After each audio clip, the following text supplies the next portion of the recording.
Semana passada vocês conheceram esse Fusquinha 71 do Felipe Arce, modelo da minha preferência e uma das minhas cores preferidas também, um maravilhoso verde folha. E o problema, o Fusquinha ele veio para cá porque ele está com um problema crônico aí de freios. Você sai com o carro, o freio aparentemente está bom e quando você menos espera o pedal dá uma afundada. A gente acabou isolando a falha, acabou isolando o defeito no cilindro mestre. Tá? Foi a alternativa que eu tinha dado para ele para a gente começar pelo cilindro mestre e pelos flexíveis. É justamente o que a gente vai fazer hoje. A gente já foi na Autopeças, já compramos as peças que serão trocadas hoje. Eu vou pedir para a Bianca vir mostrar a roda desse lado aqui. Pelo modelo do cilindro da roda, eu posso quase que garantir que ele foi trocado há pouco tempo. Inclusive porque ele tem uma inscrição aqui, aparentemente feito com uma impressora. Agora eu acabei de passar o dedo e sujei, tá? Mas é aquela que fica como se fosse uma impressora matricial. Fica uma gravação aí. Então esse cilindro ele deve ter sido trocado depois que o Felipe comprou o carro. Agora eu vou pegar um alicate para soltar essa chapinha aqui, essa arruela, porque a minha mão ela já está com um pouco de graxa do momento que a gente desmontou aqui o tambor.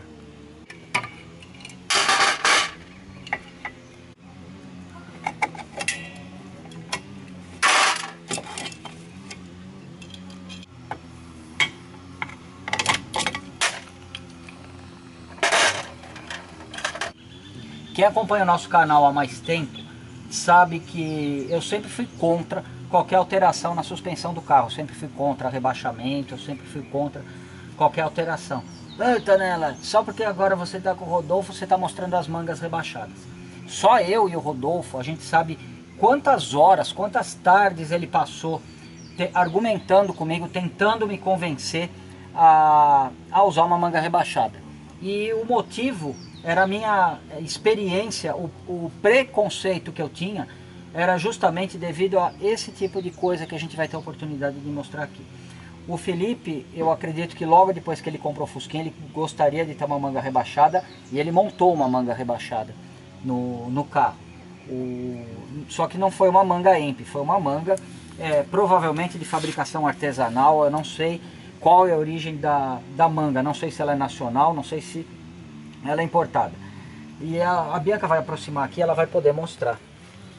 Tá, eu tô tentando soltar o flexível de freio e olha o que está acontecendo. Deixa eu pegar uma chave, Bianca. Quando eu tento soltar o flexível, a ponta aqui onde vai preso o braço da direção, ele interfere no momento de você tirar o flexível. Então eu acredito que para que a gente consiga soltar esse flexível sem muito estresse, o que eu vou precisar fazer? Eu vou precisar colocar essa chave aqui, ou aqui, deixa eu ver a posição legal aqui, tá? E aí o que eu vou ter que fazer? Eu vou puxar o cilindro da roda aqui para fora e com isso eu consigo espaço para girar o flexível. Agora com ele aqui na minha mão eu consigo girar na verdade eu estou girando o cilindro da roda para facilitar para mim, e aí sim eu consigo deslocar o flexível que a gente vai trocar. Tonela, está muito reclamão, porque foi só você tirar o cilindro da roda e você conseguiu tirar o flexível. E a grande verdade é que a gente não vai fazer isso daqui uma vez por semana, nem uma vez por mês. Tá? Você vai fazer isso aqui uma vez a cada 5 anos. A questão não é essa. A questão é que quando você compra um produto, você compra um produto com um atributo principal, o atributo que está exposto ali. Eu vou comprar uma manga rebaixada. Quais são os atributos ocultos? O metal tem que estar resistente, ou tem que ter a mesma têmpera do original ou melhor, e ele tem que ter as mesmas medidas, as que não estiverem relacionadas ao deslocamento aqui da manga, que o original. E não é o caso aqui. Então aonde está a minha aversão por esse tipo de adaptação? Isso daqui a gente enxergou, tá? O custo de fabricar errado é o mesmo custo de fabricar nas medidas certas, não muda, tá? seja fundida, seja forjada, o que você quiser fazer com a peça, o custo vai ser o mesmo. Era simplesmente uma questão de, no momento do projeto, no momento da aprovação do protótipo, da peça ter sido rejeitada e voltar para a prancheta ali, para fazer um novo ajuste, para que não acontecesse isso. Tá? E, pô, Tonela, mas tudo bem, já foi. O que acontece aqui? Isso aqui é o visível, é aquilo que a gente enxerga. Da mesma forma que esse daqui foi esquecido, vamos dizer assim, foi passado, e provavelmente a mentalidade foi justamente essa que eu falei, pô, o cara só vai trocar a cada 5 anos, ele não tem do que reclamar. Muito bem, isso daqui a gente até convive com uma coisa dessa. Mas quantas outras variáveis aqui não visíveis, ocultas, mas que fazem parte do produto, estão presentes, poderiam ter sido revistas e não foram. E eu também não sei. Então isso daqui é o motivo da minha grande aversão a esse tipo de modificação. Tá? Já comentei que no passado o meu primeiro Fusca ele teve catraca, fica horrível, perde o curso da suspensão, perde qualquer conforto. E como eu já comentei, Rodolfo, acho que ele ficou uma semana, provavelmente umas 5 tardes, conversando comigo, tentando me convencer. Nas 2 primeiras eu não queria nem conversa. E demorou para ele me convencer. Eu precisei instalar no Fusca Espetacular para comprovar que a peça era de qualidade, era bem feita e atendia o propósito. Depois disso eu não me incomodo de instalar, ou muito menos de recomendar para alguém. Mas infelizmente quando a gente encontra uma peça dessa, eu fico bastante chateado, porque esteticamente parece a mesma coisa, mas no funcionamento prático não. Aí se amanhã alguém vê, por exemplo, não é o caso do Felipe, claro, mas alguém vê essa situação e fala, pô, a manga rebaixada, mas aqui tá pegando, que não sei o que, essas coisas não prestam, que não sei o que. Então o que acontece? A fama negativa, ela vai passar para as outras, com certeza. A positiva é simplesmente a estética, que você vai baixar o carro aí 5 centímetros de altura, mantendo o conforto do teu feixe de molas.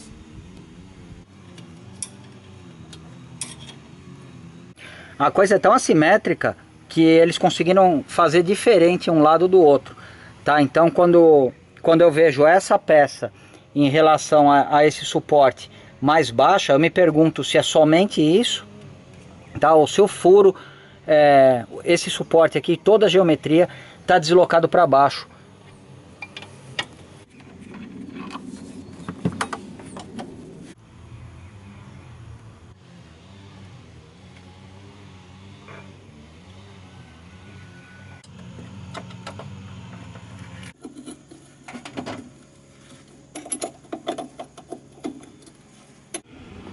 Prontinho, a Bianca, já instalamos o cilindro mestre novo. E aqui, além da característica da gente ter que tirar o cilindro da roda do lado direito e somente ele para poder trocar o flexível, em algum momento da vida desse Fusquinha, alguém, um funileiro, ou talvez a peça tenha ficado podre e o cara acabou soltando, mas tanto de um lado quanto do outro a gente não tem mais aquele suporte do flexível, que nada mais é do que uma chapa aqui com um furo redondo, onde você trava o flexível. Infelizmente ele veio assim.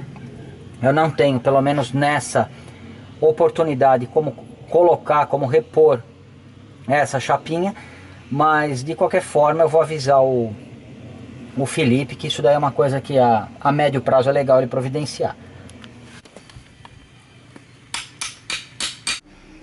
Bom, agora eu já tirei a lona antiga e não tem outro jeito a não ser cortando dessa forma, com uma pequena talhadeira, os rebites, que podem ser de cobre ou de alumínio. Particularmente eu acho mais fácil, quando a gente tem que colocar manualmente, igual eu vou fazer aqui, colocar os de alumínio.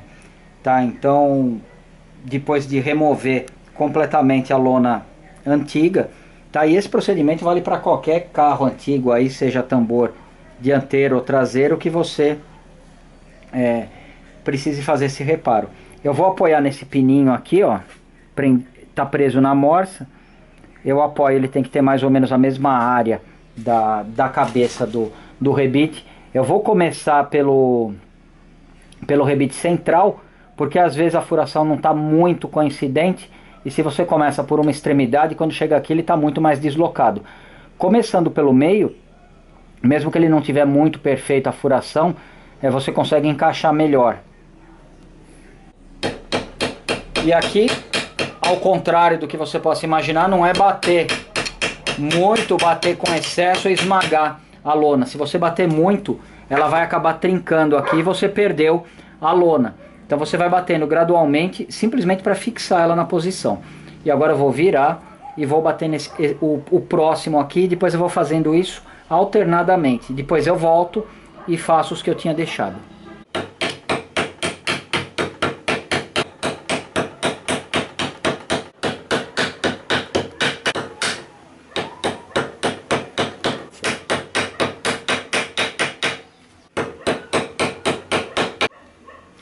Prontinho, uma lona presa. Lembrando, não existe segredo aqui, é simplesmente você ir alternando os rebites, tá? E você nunca bater tentando esmagar, tentando dar o aperto final, porque aí você acaba trincando a lona e tá tudo arruinado.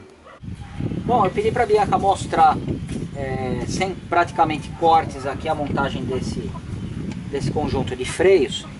Então aqui eu vou colocar as duas rosetinhas totalmente recuadas. Agora eu vou pegar as duas lonas que a gente já montou, já rebitou, né?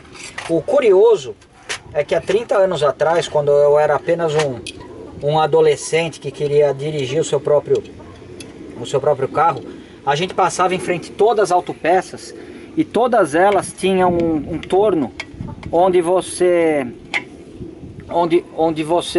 dava o passe no tambor de freio, se fosse o caso, e também quando você ia comprar as lonas ali, eles rebitavam as lonas. Então vamos dizer assim, a concorrência era tão grande e a vontade de conquistar o cliente era tamanha que eles faziam um serviço de usinagem aí como cortesia. Então você chegava com as tuas sapatas ali com as lonas velhas, e em 10 ou 15 minutos o cara conseguia tirar, colocar, claro que ele não fazia no martelo igual a gente, ele tinha uma rebitadeira elétrica ou pneumática, enquanto isso o teu tambor passava ali no torno.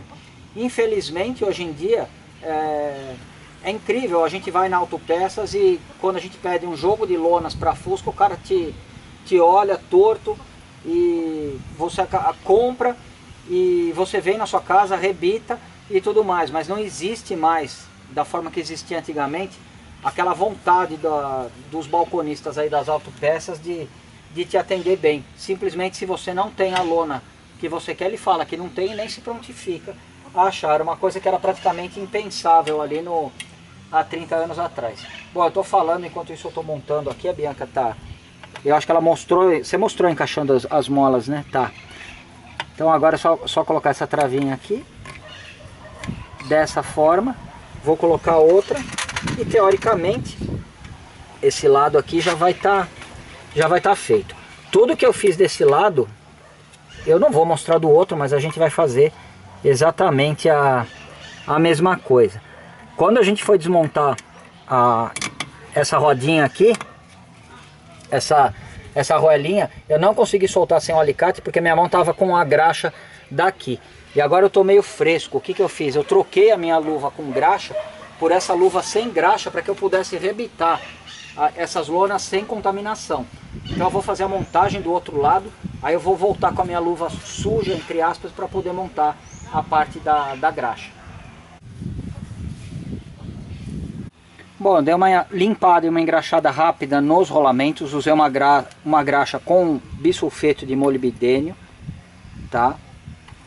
E agora eu vou apertando até tirar a folga. Os rolamentos, apesar deles não estarem marcados nem nada, eles estão fazendo um pouco de barulho. Não significa que ainda não possam ser usados, mas o Felipe vai ficar ciente de que a médio prazo provavelmente uma troca seria recomendada. Então nesse sistema de porca e contra-porca, a gente vai colocar essa travinha dessa forma e eu vou vir com a contra-porca aqui e apertar. E o objetivo disso é que cada lingueta vai travar uma porca, uma trava de dentro e outra trava de fora.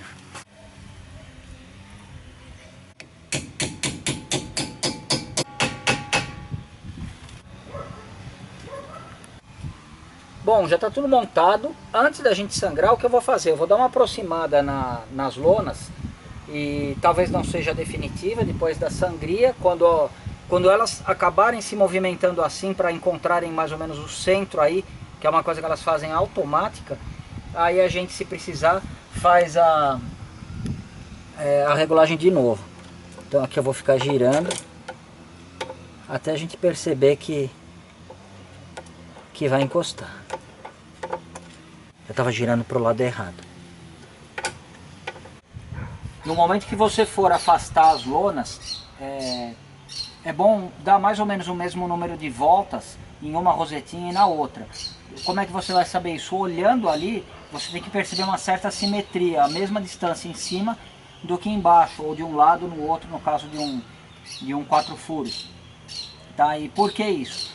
Quando a gente está fazendo esse tipo de ajuste, se você fizer só de um lado e não fizer do outro, os dois pistões do cilindro da roda, ele acaba compensando a diferença de um lado para o outro. Então um fica quase no final do curso, para compensar uma rosetinha que está mais recuada do que deveria, e o outro fica muito para dentro. Então, em relação ao cilindro da roda, elas acabam tentando fazer isso daqui, se você regular só de um lado. Por isso que é importante você regular as duas, assim tem o desgaste uniforme das duas lonas e você tem a maior eficiência aí no momento que você fizer pisar no freio. Bom, agora a gente vai completar o reservatório aqui e eu vou pedir a ajuda da Bianca na hora da sangria. Já completei o reservatório do fluido com o DOT 4, que é o que a gente costuma utilizar nos fusquinhas. E normalmente, se eu tivesse com o carro nessa situação, mostra esse daqui, Bianca. Se eu tivesse com o carro nessa situação, o que eu ia fazer? Eu ia começar naturalmente a sangria pela roda traseira do lado direito, que é a mais distante do cilindro mestre. E aí eu venho para a traseira do lado esquerdo, dianteira do lado direito e por último essa daqui. Sai daí que o carro vai cair em cima de você. Por último, a dianteira do lado esquerdo. Aqui vai ser a troca 100% dos itens do freio aí, porque realmente tá complicado. Não é o caso do Fusquinha do Felipe, que o problema a gente já percebeu que tá limitado na frente. Então eu posso perfeitamente, nessa situação que eu estou somente com a frente do carro levantada, eu posso fazer a sangria aqui, na verdade, porque eu não tenho mais fluido nenhum. O pedal vai subir e depois, que vai ser mais conveniente para mim, eu vou até a traseira, levanto as rodas traseiras e faço a sangria ali. Se depois, quando eu estiver fazendo o teste, eu perceber algum problema, a gente volta, levanta e faz a sangria da dianteira de novo. Mas qual que é o momento que você percebe que você fez a sangria corretamente? O fluido normal, que é utilizado aí, o DOT 3 é aquele azulado, o que a gente está usando, o DOT 4, ele é avermelhado, meio rosa. Então a gente percebe quando ele estiver saindo. Ah, Tonela, eu vou usar o mesmo, e se eu tiver com o DOT 4 e for fazer a sangria? Você percebe da mesma forma, porque o corante ele perde com o passar do tempo, que talvez seja um indicativo ali de que ele já passou da idade de ser trocado e pela própria contaminação. Então, se você ficar olhando num frasco transparente, você percebe e muito claramente quando o fluido novo chegar. Então, no momento que o fluido novo chega num cilindro de alguma roda, teoricamente você já tem freio nela, você não precisa continuar a sangria. A menos que seja um caso igual o Alfa GTV, que a gente teve a oportunidade de mostrar para vocês no ano passado, que o sistema estava muito contaminado. Então ali eu fiz a sangria em várias etapas. E para quê?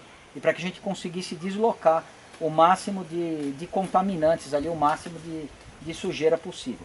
Então aqui nesse caso a gente só vai fazer a sangria nas duas dianteiras. Eu vou pedir para a Bianca me ajudar, o máximo que ela vai conseguir mostrar é lá de dentro do carro.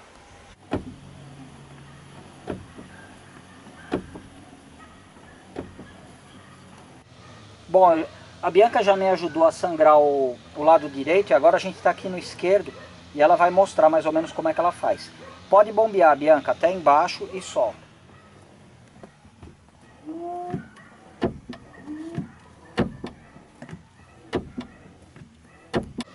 Quando eu perceber que o fluido novo está saindo, e mais importante do que isso, sem bolhas, aí eu peço para a Bianca segurar igual ela está segurando, e aí eu vou apertar o sangrador aqui.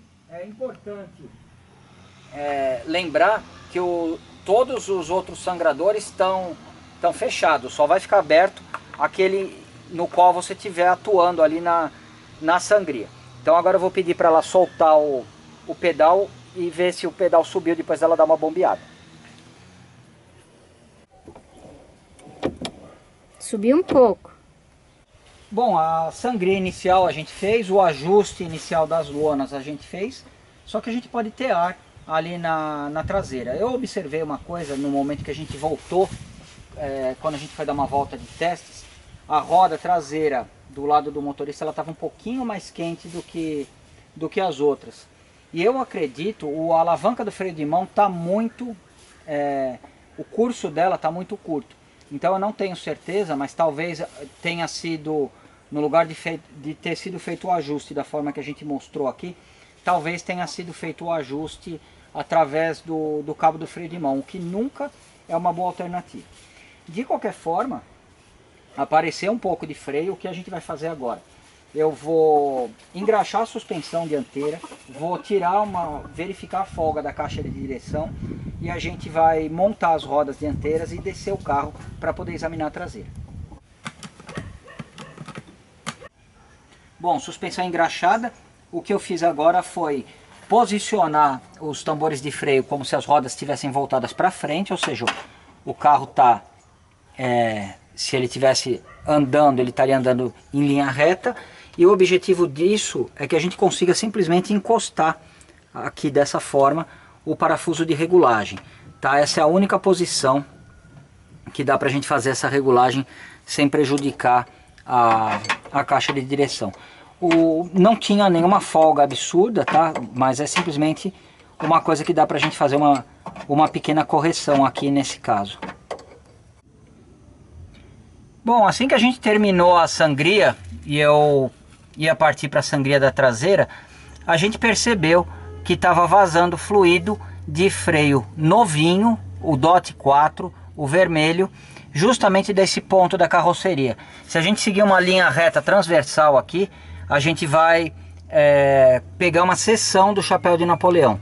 Esse óleo pingando aí significa uma coisa muito singela, que parece que está me perseguindo em 2017. Eu vou trocar mais um cano mestre. Bom, o cano mestre está aqui e eu vou aproveitar que eu já levantei a traseira do carro e que a gente vai ter que movimentar tudo isso daqui. Vou aproveitar, retirar a pedaleira para poder trocar o cabo da embreagem aí preventivamente, afinal ele não foi trocado desde que o Felipe comprou esse belo Fusquinha. Quando o Felipe me falou que ele estava com o carro há 4 anos, que ele nunca tinha trocado a embreagem, já acendeu uma pequena lampadinha na minha cabeça. Quando ele falou que quando ele pisava na embreagem ele ouvia um pequeno estalo, já acendeu a segunda lâmpada, e essa foi uma vermelha, avisando que eu precisaria provavelmente trocar esse eixo. Felizmente eu já tinha um aqui e a nossa suspeita só se confirmou quando eu desmontei. Então, além do cabo da embreagem, do flexível e da porca borboleta, que vale a pena trocar numa revisão dessa porque é muito barata, a gente vai aproveitar e trocar esse eixo aqui.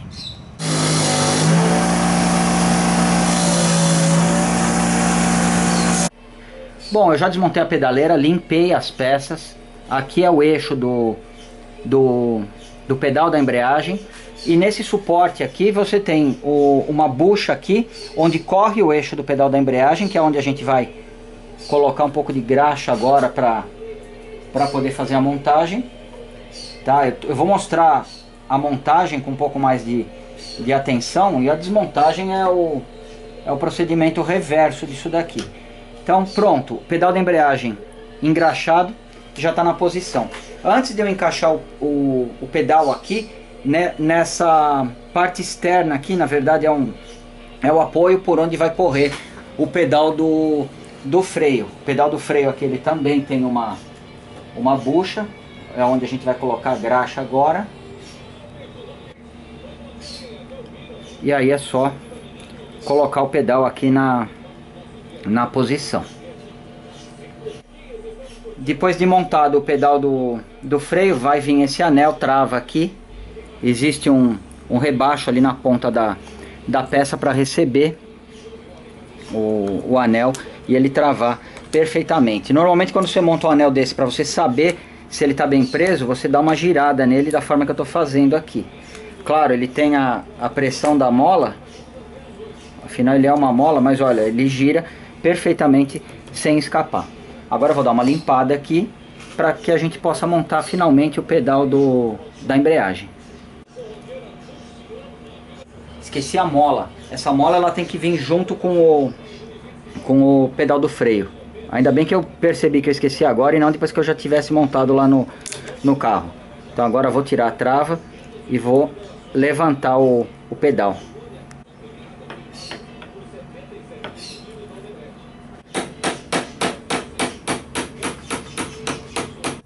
Antes da gente montar a pedaleira no lugar, um serviço que a gente estava curtindo de fazer, agora vem a pior parte, que é trocar o cano mestre. De novo a gente vai trocar esse cano mestre. Não desse carro, é a primeira vez, mas ultimamente a gente tem feito essa troca aí constantemente. Então eu vou soltar lá na frente no cilindro mestre, e vou soltar aqui na traseira, naquele T que divide para roda traseira direita, roda traseira esquerda. Vou dobrar ele aqui e ele vai sair aqui por dentro da cabine.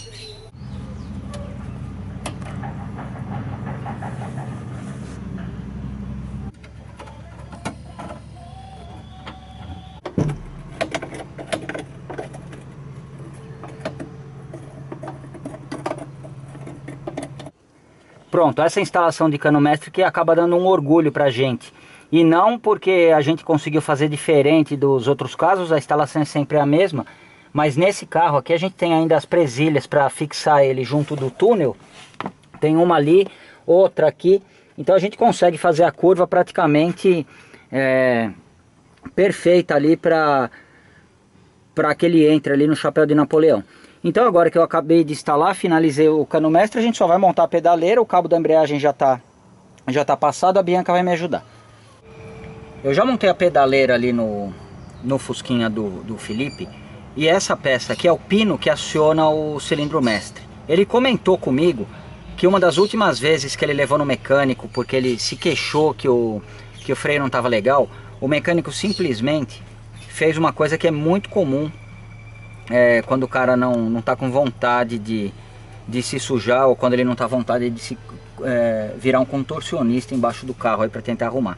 Ele simplesmente aumentou o comprimento dessa haste, o que já coloca uma pré-carga ali no cilindro mestre, diminui o curso, e a consequência é que o pedal parece mais alto. A impressão que dá na prática é que a pessoa regulou todas as rosetinhas e o pedal tá bem alto ali, tá bem confiável. Na verdade não acontece nada disso, o efeito acaba sendo o oposto, porque quando o carro esquenta, quando o fluido esquenta, isso daqui faz com que o cilindro mestre não volte até a posição de descanso total e ele acabe travando as rodas.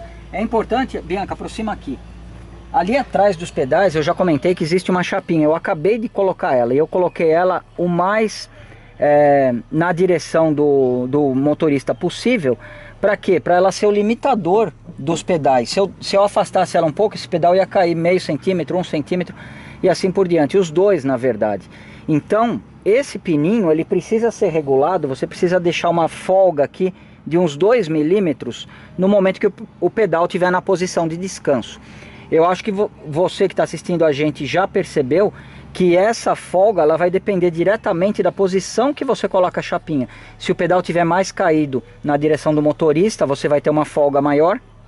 Por outro lado, se você conseguir regular ele um pouquinho mais de pé, você pode ter essa folga menor ou eventualmente não ter a folga e você pode ter problemas no freio. Então agora eu vou colocar ela ali com a sensibilidade da mão, eu vou perceber quando que isso daqui está encostando na sede ali do pistão do cilindro mestre, e vou fazer o ajuste aqui para que a gente tenha mais ou menos de 2 a 3 milímetros ali de folga, para não, no momento que o freio estiver bem quente, ele não correr riscos de ter um travamento. A gente saiu para fazer um teste com o Fusquinha, e muitas vezes quando a gente faz uma intervenção no carro e sai para testar, a gente percebe uma mudança sutil, às vezes uma mudança melhor. E, por exemplo, quando o carro está sem freio nenhum, naturalmente qualquer freio que apareça vai ser bem-vindo. Esse daqui ele tava com freio, mas o freio tava pesado, você tinha que fazer muita força no pedal para ele parar, e dependendo da posição que você acionava o pedal, ele descia mais ou descia menos. Além disso, o que a gente fez? A gente trocou flexíveis, cilindro mestre, e eu acabei tendo que trocar o cano mestre, que tinha um vazamento que provavelmente era o responsável pela intermitência, vamos dizer assim, do pedal. Mas além das lonas, claro, mas além do freio ter ficado muito bom, mas muito bom mesmo, o que dá uma grande diferença foi o fato de a gente ter engraxado a suspensão. De cara a gente já sentiu, quando estava saindo de casa, o Fusquinha muito mais macio. Eu vou falar pra Bianca ficar esperta aí, se segurar, porque eu vou dar uma freada sem travar as rodas. O pedal ainda tá baixo, por quê? Porque as lonas vão precisar sentar um pouco, então a gente vai ter que rodar aí alguns quilômetros, ou mesmo o Felipe vai rodar depois e ele vai ter que refazer um ajuste nas lonas. Mas eu vou dar um toque no freio, ó. O Fusquinha tá bem decidido agora. Antes, se eu fizesse exatamente essa força, ele só diminuía a velocidade. Então com certeza o Felipe vai perceber uma boa diferença no freio desse belo Fusquinha.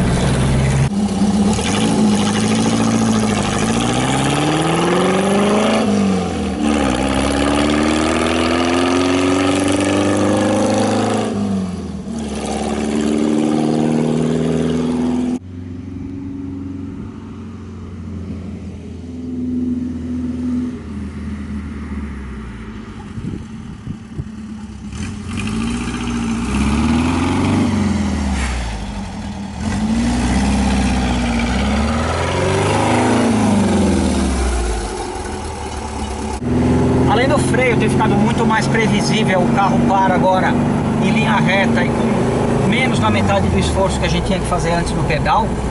Eu acredito que a grande diferença que o Felipe vai perceber é a maciez tanto do pedal do freio como do pedal da embreagem, principalmente, tá? Porque o cabo que a gente tirou aqui estava absolutamente sem nenhum tipo de lubrificação. Tinha alguns vincos em alguns pontos aí que eu acredito que estavam ajudando a dar uma prendida, vamos dizer assim, uma enroscada no curso do pedal da embreagem. Mais do que isso, e eu acho que o mais importante dessa intervenção que a gente fez na pedaleira, além da limpeza e da lubrificação, que era praticamente o padrão, já que a gente estava com ela fora do carro, a substituição do eixo do pedal da embreagem juntamente com aquele ganchinho, porque seria provavelmente uma questão de tempo. Então, se você, só como uma dica, se você já regulou teu pedal da embreagem, já tentou fazer alguma coisa e você percebe um pequeno barulhinho quando você está mais ou menos na metade do curso do pedal, provavelmente, se você desmontar, você vai ter a mesma surpresa que a gente teve, um pedal extremamente desgastado e acaba ficando um dentinho ali. Então, pela falta de lubrificação e quando você está acionando, aquele pequeno estalinho que dá é quando o olhar do pedal do cabo da embreagem acaba passando ali por cima. Agora, por todo o curso da embreagem, você tem um esforço constante aí, você não tem, olha lá, Bianca, pode mostrar, ó. Você não tem nenhum barulho, qualquer que seja, nada, você não sente nada enroscando ou nenhuma resistência ali no momento que você pisa no pedal. Bom, acredito que o grande motivo pelo qual o Fusquinha veio aqui para nossa casa, que era resolver a questão dos freios, que por mais que o Felipe tenha mexido ali ou tenha pedido para alguém mexer, ele sempre comentou que faltava alguma coisa aí, que o freio nunca tinha ficado bom na percepção dele, e isso foi confirmado aí no momento que a gente deu a primeira volta no Fusquinha. O ponto é que quando você tem um carro aí com mais de 30, mais de 40 anos, você tem uma série de peças desgastadas, elas não se gastam isoladamente, então tem um desgaste do conjunto completo. Então, se você tivesse um carro completamente sem freios, um carro que ficou parado por muito tempo, ou mais do que isso, um carro que você não esteja limitado aí num orçamento e queira fazer uma revisão completa, eu acredito que seja viável fazer uma revisão da mesma forma que fizemos no Hercólogos, com a troca de todos os caninhos, de todos os flexíveis e assim por diante. Não era o caso aqui, porque ele já tinha feito várias intervenções e a gente percebeu claramente que os 2 cilindros dianteiros ali eram novos.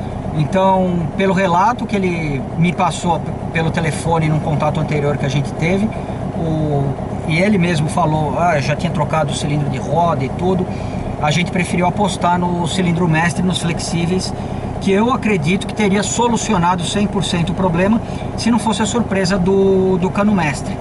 Da mesma forma que a gente comentou na semana passada, esse Fusquinha 71 lá nos anos, na década de 70, provavelmente era raríssimo a troca de um cano mestre, simplesmente porque ele não tinha tido tempo ainda, ele não tinha tido negligência na manutenção para conseguir oxidar e acabar fazendo um buraco de dentro para fora.